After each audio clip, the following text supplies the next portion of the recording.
Yesterday I finished EXTASIA by Claire LeGrand. Should have taken notes because this is a long book. This is too long. I didn't like it.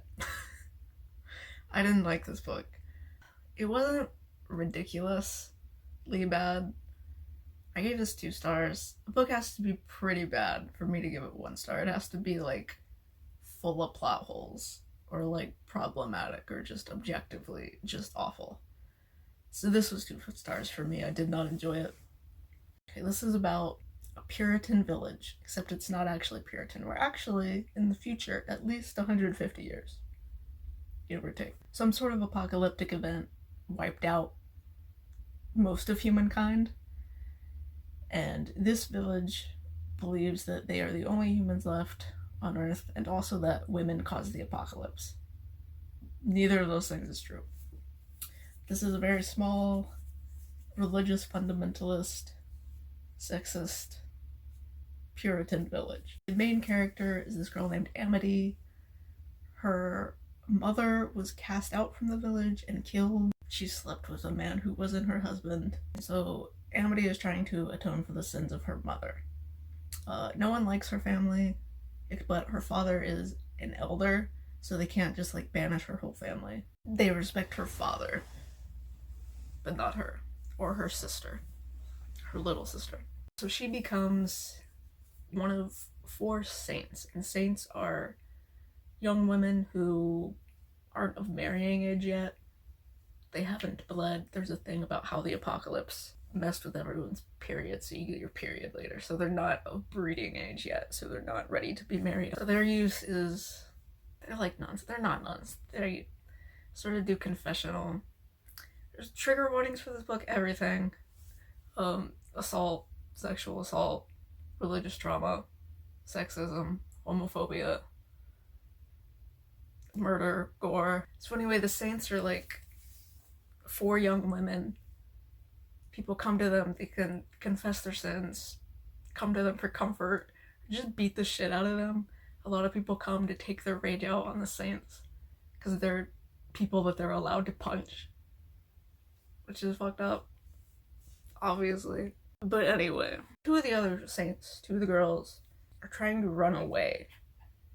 They have heard of a coven of witches in the forest, and they're trying to get Amity to go with them. She ends up visiting the coven because she has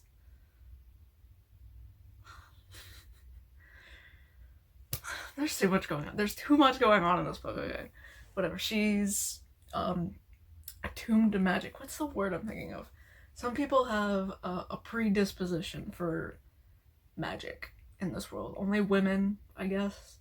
She sees like these sort of freaky demon-looking animals that aren't really there, and then she finds out that they're associated with the coven. Whatever. So all 4 of the saints end up going to the coven and like meeting them. And at first you think this is gonna be like, oh, these witches who are from all of these other cities around the world. They're not just people from their village. They come to tell these girls that there are other people, there are other ways of life. Not everyone are these religious fundamentalists. There's like a girl with a bionic prosthetic arm, so apparently someone still has that technology. So basically the girls find out that they've been lied to their whole lives. Naturally, because they're religious, they see these witches as like devil magic. And at first they're like, no, this is fine. It's not. But then they're like, haha, it is devil magic. And we want to summon the devil to enact our revenge from all these, we've been cast out from all these places, and we want revenge on the people who have wronged us. There's another plot where from the village, a bunch of men have gone missing. I forget the number, like 8 men have gone missing, and they think that's because the devil has forsaken them. And Amity thinks that becoming a saint will stop this, because then they'll have all 4 saints like they're supposed to, and it'll atone for the sins of her mother. They think the devil's punishing the village for the sins of her mother. So Amity gets promoted to saint, and men are still getting kidnapped and killed. And they blame her even though it was literally happening before her. I guess like it starts happening a little more frequently So that's why they blame her, but it's like, it was literally already happening. Like, fuck off. I didn't like that. And then somehow they find out the coven. Okay, spoiler alert. Spoilers for this book. I'm just gonna spoil parts of the plot because I don't care. I'm not gonna tell you to read this. I'm gonna save you time. They find out that the coven is taking these men and using them as sacrifices for the devil. They think if they kill like 13 men, I forget the number, 13 men, the devil will appear and help them. And Amity is like, no, I need to save my village. Even though her village fucking sucks. It sucks ass. All of these people suck ass. Even the nice people we meet are like not that nice. She talks about how, yeah, like half the people are either evil, but half of them are okay. But like the okay people we see are still like annoying and flawed. Like she talks about Elder Peter, who's this old man she goes to help do chores for. I don't remember if like he literally can't do chores, like he's so old and people like can't do chores, or if it's just like he wants a woman to come do chores for him. It seemed like he just wanted a woman to come do chores for him. She's nice, but like, pick up a broom, grandpa. There's like a point where someone comes to walk her home at night when she's at his house doing chores, and he's like, oh, you gotta take her already? I love watching her mop. It's like, okay, grandpa. So I didn't really care about that guy, even though she apparently claimed to, because I guess she loves doing manual labor for this old man. He's nice, whatever, I guess. And then she likes this guy, Samuel. He's nice, I guess, but he's very integrated in the society, and there's like a point where he's like, yeah, you can hit the saints. Of course people hate you. That's totally normal. That's what you're supposed to do. So like, he's kind of fucked up. He apologizes later, whatever. He's fine. It is gay. Barely. I'll touch on the gay part later. I'm explaining this fucking long-ass plot of this book for some reason. But anyway, her plan to save the town is to beat the coven in a race of contacting the devil. She thinks that summoning the devil will help her town. I don't know. I don't know why that would work. I don't know why that was her plan. But I don't even fucking remember. I'm not gonna lie, I spaced out part of this. I read this on audiobook and I wasn't vibing with it. I spaced out a couple times, but I understood most of this plot. And there was too much. There was too much. But anyway, she has this fucking riddle that she keeps repeating that I can't remember, even though she repeats it 8 million times. Where she has to find, it's like book, blood, knife, bone, belt, key. She has to find all these things. And she has to use magic to like summon them. Like the book, she has to summon. It's who gives a fuck? I don't even remember if that actually like culminates. I don't think they ever actually summon the devil. I don't think anyone summons the fucking devil. We waste all this time in a race to summon the devil, and I don't remember anyone summoning the devil. And I didn't space out that long. I mean, I missed like 30 seconds of nonsense. I don't know. I don't think they ever summon the devil. Anticlimactic. And it's like 5 things she has to find. It takes too fucking long. That's most of the book, and then it doesn't fucking matter. But I remember, it might have mattered. I'm not gonna lie. What even fucking happens? What even happens after that? Nothing fucking happens. Anyway, okay. Later, this is late in the novel. Late, like, in stage of the novel. They're trying to find the devil, like, where he lives. Like, his lair. And her mom used to tell her sort of fairy tales that she realizes are sort of like code. She thinks it'll help her find the devil. And they talk about this door in the woods or something, whatever. So the girls go there, and it's not the devil, it is a bunker like a billionaire's bunker built 150 years ago, and there's a city of people living in there with like modern technology and computers. And this was like almost the most interesting part of the novel. I thought this was gonna be good. I like this. It's sort of the Mountain Men from The 100. If you suffered through that like I did, the first 3 seasons, not the fucking rest of it. But I thought, oh my god, like she's gonna make contact with this civilization and learn so much. She's there for not very long, I'm not gonna lie. She gets immediately like sedated and put in a room for quarantine observation. And then we're introduced to a very annoying character named Jamie, who's another teenage girl who lives in this bunker. She like breaks into the room. She's not supposed to be in the room because they're quarantined because they don't know about diseases, if there's any. So she breaks in and she's like, oh my god, I thought we in the bunker were the only people in the world. There's outside civilizations. Oh my god, I've been lied to. And this immediately turns into a fight with her mom, Jamie's mom. She's like, oh my god, you've lied to me. You've lied to everyone. We have to tell everyone the truth. And her mom's like, no, we're gonna wipe your memory, actually. So that's apparently a technology they have. And when he was just watching all of this, and the mom explains some of the backstory about how the world ended 150 years ago and they built the bunker. And the bunker officials actually knew about the fucked up religious fundamentalists living on them. 150 years ago, they were actually part of the same group, but the religious fundamentalists didn't want to live in the bunker with everyone. They wanted to start their own fucked up religious fundamentalist society. So the bunker people are like, yeah, fuck them. I don't want to live with those guys anyway. But they've known about each other this whole time, and the bunker sends them supplies so that they don't fucking bother them. They give the fundies food. So you're like, stay the fuck away from us. And they also don't want people to come because they don't want to lose any more resources. They think if the word gets out that there's a civilized bunker, everyone will want to come live there. So Amity watches all of this and like seemingly doesn't really give a fuck, to be honest. Like she is not that interested in this bunker civilization. I was. She's just like, yeah, I was looking for the devil. I'm just gonna leave. You guys don't want me here. I'm just gonna go. So she breaks out. Doesn't fucking think about them ever again, pretty much. And then she goes back to the village.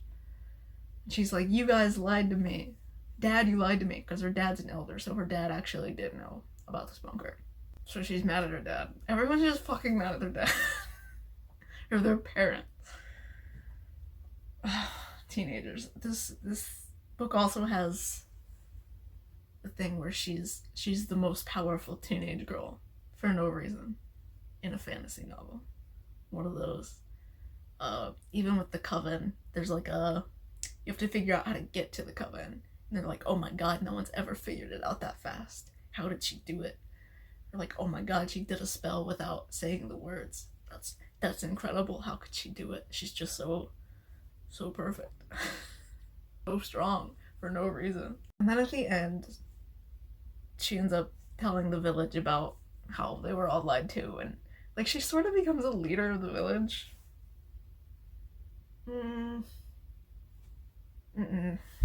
I didn't buy that. I didn't buy that they just all started listening to this. I don't know how old she is. I'd imagine she's like 16 or something. I don't know why they all started listening to this 16-year-old girl after living in a very patriarchal religious indoctrination society their entire lives. And thinking there was literally no other options that existed.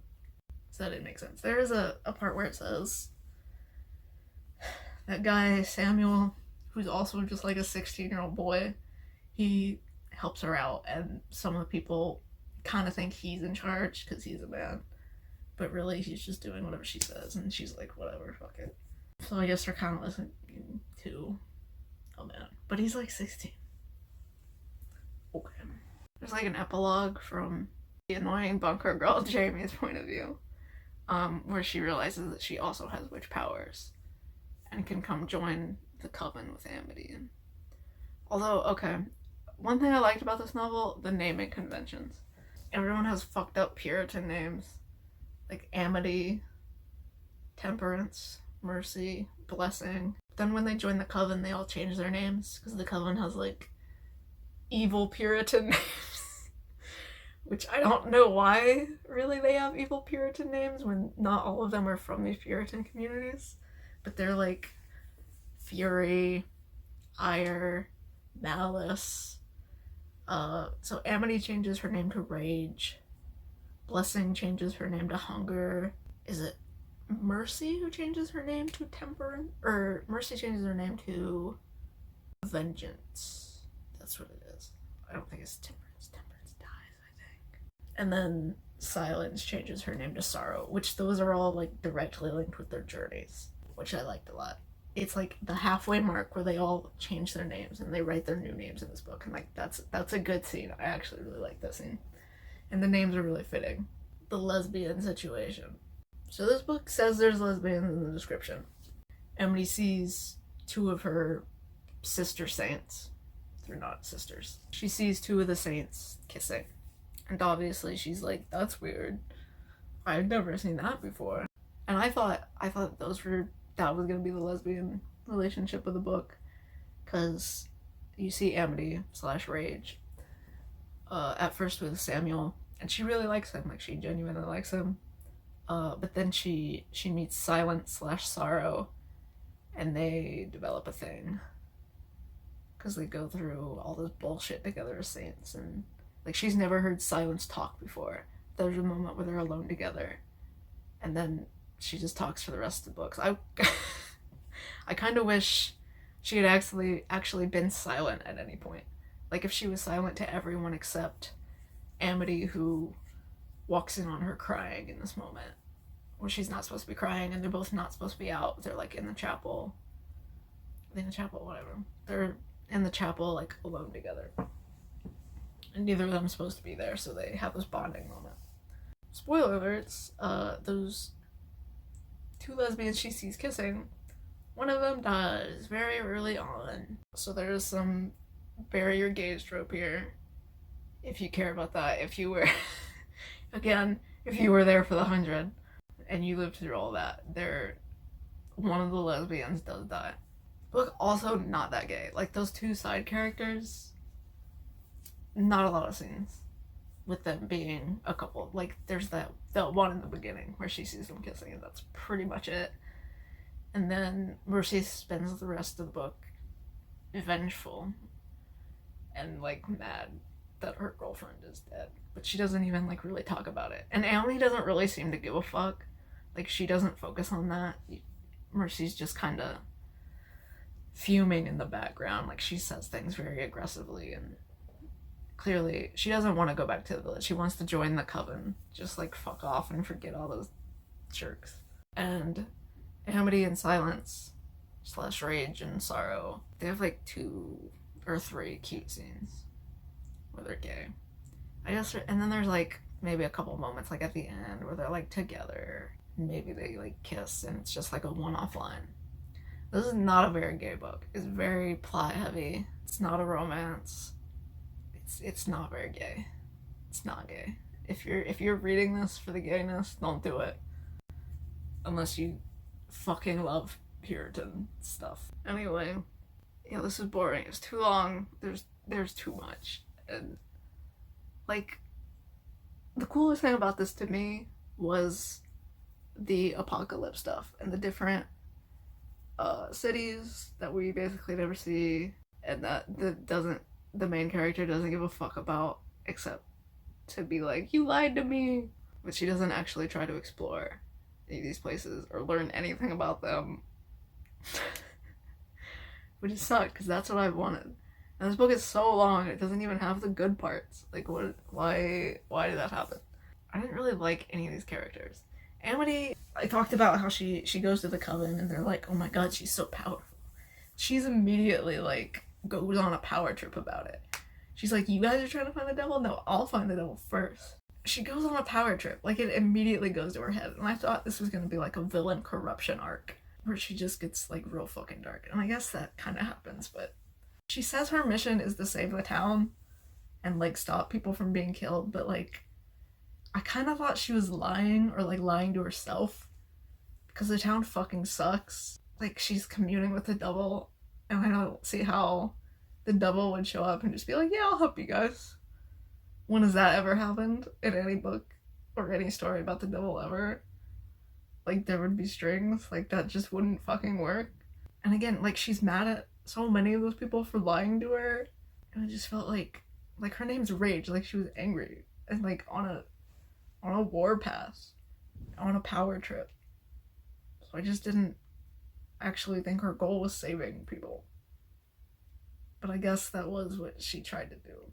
But I don't know. But I wasn't really rooting for it, because I assumed she was gonna like fuck everything up intentionally. And then the coven, who you're supposed to like, not supposed to like, they're just like killing innocent people. Like, all the shitty people in their town, and they're just like killing just fucking anyone. And they like get villainous. I don't know. They do like a really quick 180 where they seem like welcoming and nice. And they're like, no, we're devil murderers. Not even like really for justice. Just like to meet the devil. That could have been written better. This is a long ass fucking review. I've been talking for half an hour. I've never talked for half an hour about anything in my life. No, I didn't like this. Let's do a graphic here. Try to do a rubric of things. Is this book good? Not particularly. Who should read this? Not a lot of you. If you really love Puritan stuff, you're just obsessed with the Vivitch and the Crucible and that like aesthetic, you will probably like parts of this book. But I don't think it'll be like your favorite witch story ever either. How gay is it? Not very gay. Little gay. It's not that gay. It's very plot heavy, and the plot's not that good. I don't know. Spice meter. I don't want to do a spice meter. This isn't fucking TikTok. Spice meter half a fucking jalapeno or whatever that shit is. Chili pepper ass. I'm white. I don't need peppers. My rating, I gave this 2 stars. Again, it'd have to be real fucking bad to get 1 star. I've read some 1-star books, but this has enough that it's okay. Did I say what characters I like? I didn't like any of these characters. I wasn't rooting for like anyone. Again, I wasn't rooting for Amity because I thought she was gonna fuck everything up. I guess I liked her girlfriend. I like Silence. She's sort of troubled. She's been a saint the longest, so she's seen the most shit. But didn't really know why she liked Amity.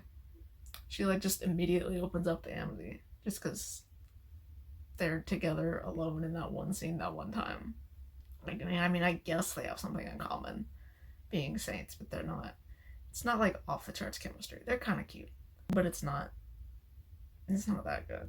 It's not the greatest romance of all time for sure.